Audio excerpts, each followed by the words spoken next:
ATS ने सीमा हैदर और AP Singh को एक नई मुश्किल में डाल दिया है। दरअसल हुआ ये है कि हमने 3-4 दिन पहले एक बात की थी कि एपी सिंह सीमा हैदर को जो घर की ओपनिंग हुई थी उसके बाद घुमाने फिराने के लिए अपने फार्म हाउस पे ले गया था, जिसमें कुछ नेता लोग भी शामिल थे। वहाँ पे इनकी मीटिंग हुई, वहाँ पे इनकी महफिलें सजाई गई, जिनमें आपको अंदाज़ा है कि क्या क्या चीज़ें हुई होंगी। तो उसके बाद हमने तो इस बात की चर्चा खूब की थी अपने चैनल्स के ऊपर, मैंने भी की थी, हमारे कुछ मज़ीद यूट्यूबर्स ने भी की थी। हिंदुस्तानी साइड से भी हमें इस चीज़ का रिएक्शन देखने को मिला था कि लप्पू को छोड़ के सीमा को ले जाया गया था। हालांकि इसका शौहर है, अगर घर की ओपनिंग आप लोगों ने कराई है और इस तरह से कोई ट्रीट लेने जा रहे हो या देने जा रहे हो, वैसे तो ट्रीट ली है इन लोगों ने, लेकिन फार्म हाउस पे जाके अलहदा से, सचिन से भी अलहदा, तो सचिन का यहाँ पे जाना बनता था। और यहाँ पे जो मज़े की चीज़ निकल कर सामने आई है वो ज़रा आप सुने कि एटीएस ने इनके लिए मुश्किल इस चीज़ पे पैदा की है कि जब सीमा को अलाउ ही नहीं है कि वो सचिन के घर से बाहर जाए, तो आप लोग किस तरह से सीमा को लेके गए हो। तो इस चीज़ पे अब पता नहीं क्या इनकी छठी हिस्स काम कर रही थी इस चीज़ के ऊपर कि ये सीमा को लेके गए। हालांकि जब उनको पता भी है कि सचिन की तरफ से अलाउ है, ठीक है, जिस तरह से भी पार्टियां करनी है सीमा के साथ मिलके कर ली जाएं, तो उसके बावजूद ये लोग इसको फार्म हाउस पे लेके चले गए थे। वहाँ पे इन्होंने रंग रैलियाँ मनाई हैं और उन तमाम चीज़ों के सबूत जैसे ही एटीएस के हाथ लगे कि ये जो बातें चल रही हैं सोशल मीडिया के ऊपर, इसमें क्या सच्चाई है।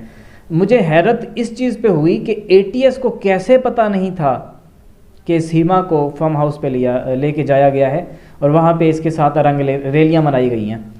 तो जैसा कि मैंने बताया था आपको कि इनका एक भाई है, सीमा का एक दुबई वाला भाई है, जिसकी अब एपी सिंह के साथ बनती नहीं है। तो अब वो अपने सोर्सेज के ज़रिए सीमा को गिराना चाह रहा है या फिर एपी सिंह को गिराना चाह रहा है। और एपी सिंह के भी अपने अच्छे भले जो हैं सोर्सेज हैं। और अब तो एपी सिंह ने दावा कर दिया है कि आने वाले इलेक्शन में मैं भी ज़रूर भाग लूँगा। यहाँ तक बात ख़त्म नहीं होती। हम जिस मिथिलेश भाटी को बड़ा अच्छा समझ रहे थे, उन्होंने भी आने वाले दिनों में इस चीज़ के ऐलानात कर देने हैं कि वो आने वाले इलेक्शन में ज़रूर खड़े होंगे। मुझे समझ से बाहर है कि क्या रघुपुरा के लोग इसी तरह के होते हैं। पहले तो जिस तरह से कि मैंने कुछ इंडियन न्यूज़ चैनल्स पे और कुछ यूट्यूबर्स जो कि बहुत बड़े यूट्यूबर्स हैं जो इंडिया के बाकी इश्यूज़ को भी कवर करते होते हैं, उनकी तरफ से भी ये सुनने को मिला था कि जब सचिन की फैमिली काफ़ी ऊपर आ रही थी तो मिथिलेश भाटी से रहा नहीं गया। लेकिन वो एक अलग बात है, वो इंडिया के लोग जाने और आप लोग जाने। तो अब इसमें जो हमें यहाँ पे सोचने वाली बात है, हमारे सोचने के लिए बात है, वो यही है कि जो इसका भाई है दुबई वाला, वो भी मंजर आम पे आ रहा है, वो भी इस मामले में पूरी तरह से कूद पड़ा है। और आने वाले दिनों में अगर उसको ज़्यादा गुस्सा आ गया तो वो अपना फेस रिवील करा देगा आप सबके सामने आके, हिंदुस्तान में आके, दुबई से वो हिंदुस्तान आके सीमा के तमाम राज और इसके जितने भी डॉक्यूमेंटेशन है ओरिजिनल वाली, वो शो करा देगा।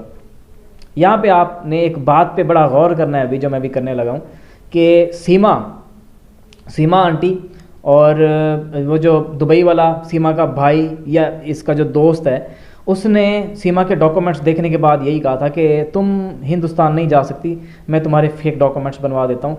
तो सचिन फैमिली जो है, इनके साथ मिल के जो डॉक्यूमेंट्स बनवाए गए, जिसकी मदद से बनवाए गए, वो बंदा दुबई वाला है। वो तमाम तर चीज़ें इनकी खोल देगा, इनके सारे पोल खोल देगा। और अभी जो चीज़ें होने जा रही हैं, क्योंकि उस भाई को छोड़ के एपी सिंह के साथ जितना ये उछल कूद कर रही है सीमा, उसी हिसाब से मतलब एक यार को छोड़ दिया, दूसरे के पीछे पड़ गई। और जो दरमियान में एक यार को लाया गया था, मतलब कि सचिन, उसकी तो दूर दूर तक खबरें तक नहीं आ रही होती, वो तो गायब ही हो जाता है, मंजर से ही गायब हो जाता है। यार एक तुम्हारी बीवी है, तुम्हारा यहाँ पे यह फ़र्ज़ बनता है, चलो ठीक है फेक बीवी है, लोगों की नज़र में तो तुम्हारी बीवी है ना, वो तुम्हारा यहाँ पे फ़र्ज़ बनता है कि अगर वो न्यूज़ पे आती है, एंकर के सामने बात करती है, तो यहाँ पे तुम्हारा भी यहाँ पे फ़र्ज़ बनता है कि तुम भी आओ, बैठो, कम से कम साथ तो बैठो ना। साथ कौन बैठा होता है? एपी सिंह। बातों का जवाब कौन दे रहा होता है? एपी सिंह। कार्रवाइयाँ कौन डाल रहा होता है? ये अब आपके मुंह से खुद ही निकल गया एपी सिंह, मैंने नहीं निकाला। तो ये तमाम तर चीज़ें चल रही हैं यार। ऐसी सूरत में अब हम क्या बात कर सकते हैं फिर। अब आने वाले दिनों में क्योंकि एटीएस की तरफ से इनको रोका गया था। छूट ज़रूर दी गई है, लोग इसमें बड़े बड़े नेता लोग इन्वॉल्व हैं, छूट भी दी गई है, इसी बेस पे इनको छूट भी मिली हुई है, लेकिन ये एक बड़ी खिलाफ वर्जी की गई है। क्योंकि एक औरत के ऊपर जांच चल रही है, 700 चैट्स रिकवर हुई हैं, उनके ऊपर भी जांच चल रही है, इनके मैसेजेस को डिकोड किया जा रहा है, बड़ी चीज़ें चल रही हैं साथ साथ। और इस दौरान एक औरत का एक ऐसी जगह पे जाना जहाँ पे एटीएस की वहाँ पे कोई टीम मौजूद नहीं है। और हैरत इस बात की भी है मुझे, ये आपने भी कमेंट सेक्शन में बताना है कि ऐसा कैसे पॉसिबल है कि एटीएस की तरफ से सिक्योरिटी गार्ड मौजूद हैं सीमा के घर के बाहर, ये सब कुछ होने के बावजूद वो जाती है, रंगरेलियाँ मनाती है, और एटीएस की तरफ से रिस्पांस आता है कि हमें पता नहीं चला। क्या हिंदुस्तान के इदारे इतने डाउन हैं? मुझे नहीं लगता कि नेता इसमें इन्वॉल्व ना हो। नेता इन्वॉल्व हैं, पॉसिबल ही नहीं है यार, एक पाकिस्तानी औरत दंदनाती फिर रही हो इस तरह से। काफ़ी लोगों की तरफ से कमेंट आते हैं कि आप लोग उससे जलते हो, या जलते नहीं हैं, कुछ हो सकता है। हमारे हिंदुस्तान और पाकिस्तान के ताल्लुकात आपस में अच्छे होना शुरू हो चुके हैं। इस दौरान अगर इस औरत ने कोई ड्रामा रचा दिया तो हो सकता है फिर से नफरतें शुरू हो जाएं, जो कि अभी भी काफ़ी हद तक चल रही हैं, लेकिन चंद लोगों की तरफ से चल रही हैं। ज़्यादातर लोग पॉजिटिव हो चुके हैं इन तमाम मामलात के हवाले से। पाकिस्तान हिंदुस्तान के लोग चाहते हैं कि हमारे बॉर्डर सिस्टम इतने ईजी हो जाएं कि हम अपने आधार कार्ड के ऊपर, अपने शनाख्ती कार्ड के ऊपर यहाँ से हिंदुस्तान जाएं, हिंदुस्तानी हमारे पास आएँ घूमने फिरने, मिलने के लिए। हमारे दोस्त होते हैं, बड़े दोस्त हैं यार, मेरे अपने इतने दोस्त हैं, बार बार बुलाते हैं, मैं अपने दोस्तों को बुलाता हूँ, लेकिन रिजेक्शन हो जाती है, हमें रिजेक्ट कर दिया जाता है। आपको पता होगा कि अभी केस के ऊपर डेवलपमेंट हुई, बातें की गई, तो इन्हीं के हवाले से कुछ वीडियोस मेरे सामने आई हैं जो कि मैं आप सबके सामने भी लेके आऊँगा, और मेरा यहाँ पे फ़र्ज़ बनता है कि वो तमाम तर वीडियोस मैं आपके सामने लेके आऊँ। छोटी सी एक बात मैं अभी करना चाहूँगा, मैक्सिमम 20 सेकंड लूँगा इस बात के, या 30 सेकंड तक लग जाएंगे, कि मैंने अंकिता भंडारी के ऊपर बात की थी कमेंट सेक्शन में। मुझे लगा था कि लोग इसके ऊपर आवाज़ उठाएंगे, अंकिता भंडारी के पेरेंट्स को इंसाफ दिलवाया जाएगा, लेकिन किसी एक बंदे ने भी नहीं, बल्कि एक बंदे को छोड़ के बाकी सब ने बैड कमेंट्स ही किए हैं। मुझे बड़ी हैरत हुई। चले बैड कमेंट नहीं भी थे, लेकिन अंकिता भंडारी के हवाले से किसी ने बात ही नहीं की। एक इंसान को छोड़ के एक इंसान ने बात की, बाकियों ने कोई बात नहीं की वहाँ पे, क्योंकि मैंने सारे कमेंट्स पढ़े, एक भी कमेंट मैंने नहीं छोड़ा। सिर्फ एक बंदे ने अंकिता भंडारी के हवाले से बात की हुई है, बाकी सब ने कोई क्या कह रहा है, कोई क्या कह रहा है। ज़्यादातर तो ये कह रहे थे कि आप सीमा के बारे में बात करो, आप क्या ये अंकिता भंडारी के ऊपर बात करने पे आ गए हो। यार, एक हिंदुस्तान की एक औरत का मर्डर हुआ है, उसको इंसाफ नहीं मिला, अभी तक नहीं मिला, उसमें नेता इन्वॉल्व हैं, साबित हो चुका है ये सब कुछ, उसके बावजूद मामलात उधर के उधर ही हैं। तो ऐसी सूरत में अगर हम ये सोचें कि यार कुछ ना कुछ होगा, कुछ अच्छा होगा, सीमा के हवाले से भी अच्छा होगा, तो ये हमारी फिर भूल ही है, क्योंकि हम चाहते ही नहीं है कि कोई चेंज आए। जब हम चाहेंगे तो चेंज आएंगे ना। अब एक बड़ा इदारा, एटीएस छोटी बात नहीं है भाई, बहुत बड़ा इदारा है, बड़े इनके पास अख्तियारात बहुत ज़्यादा हैं। अख्तियारात को हिंदी में क्या कहेंगे, यानी कि इनके पास पावर है।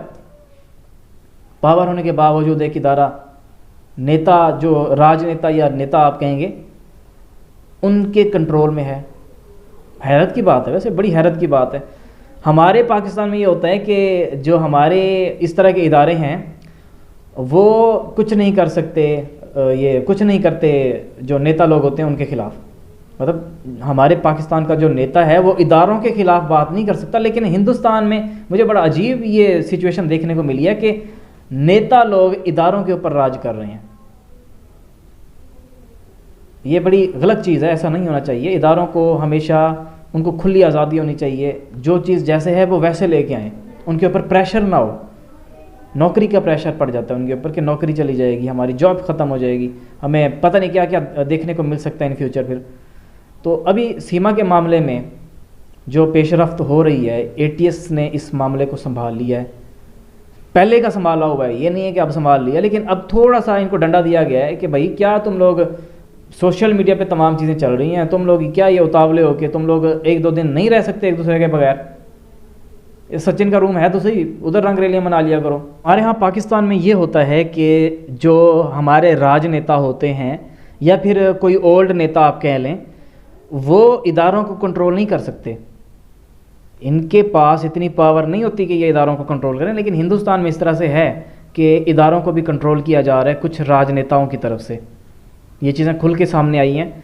सिर्फ मैं नहीं कह रहा, आप हिंदुस्तान के चैनल उठा के देख लें, बड़े बड़े चैनल उठा के देख लें, यूट्यूबर्स को देख लें जिन्होंने सबूत दिए हुए हैं कि ये देखें ये मामला किस तरह से लटकाया गया, इसमें फ़लाना राजनेता इन्वॉल्व है, इसमें फ़लाना राजनेता इन्वॉल्व है, सबूतों के साथ वो दिखा रहे होते हैं। अगर आप कहें कि नहीं भाई आप हमारे राजनेताओं के बारे में बुरी बात कर रहे हो, कुछ अच्छे लोग हैं, जैसे कि मोदी जी की बड़ी रिस्पेक्ट है हिंदुस्तान में, योगी जी की बड़ी रिस्पेक्ट है हिंदुस्तान में, लेकिन इनकी रिस्पेक्ट है, इनका जो आगे पीछे का अमला है वो अब उनके माथे पे तो नहीं लिखा हुआ ना कि ये भी ईमानदार हैं। अब जैसे मैं अपनी कोई टीम बनाता हूँ, मैं इलेक्शन के लिए खड़ा होता हूँ चुनाव के लिए, तो मैं अपनी एक टीम बनाऊंगा। अब उस टीम के अंदर घुस के तो मुझे नहीं पता चल पाएगा ना कि ये बंदा करप्ट है या अच्छा है। तो इधर भी इसी मामले में कुछ इसी तरह से ही हुआ है। अब सीमा का टॉपिक मेरा ख्याल है, मुझे ऐसा लगता है कि इलेक्शन होंगे, चुनाव के लिए एपी सिंह खड़ा होगा, एक तरफ से एपी सिंह होगा, एक तरफ से आई थिंक मिथिलेश भाटी हो जाएगी, तो इनके आपस में इस तरह से कोई चुनाव के लिए खड़े होंगे, पाकिस्तान के खिलाफ जहर उगला जाएगा, इस दौरान एपी सिंह को वोट मिलेंगे इसी बेस पे। उसके बाद चांसेस हैं कि सीमा को पाकिस्तान भेज दिया जाए। वैसे मुझे अभी लगता नहीं है कि ऐसा कुछ हो पाएगा, क्योंकि एटीएस को तमाम चीज़ों का पता होने के बावजूद अभी तक वो कुछ भी नहीं कर रहे। कब कुछ करेंगे ये तो वक्त ही बताएगा। आपकी क्या राय है इस बारे में? आपको लगता क्या है, क्या मामला आगे बढ़ेगा, सॉल्व होगा या फिर कुछ भी नहीं होगा? ये आपने कमेंट सेक्शन में बताना है। उम्मीद करता हूँ आज की वीडियो से आपको काफ़ी कुछ जानने को मिला होगा। अब हमारी मुलाकात होगी एक नई वीडियो में, तब तक के लिए मुझे दीजिए इजाज़त। अल्लाह निगहबान, अल्लाह हाफिज़।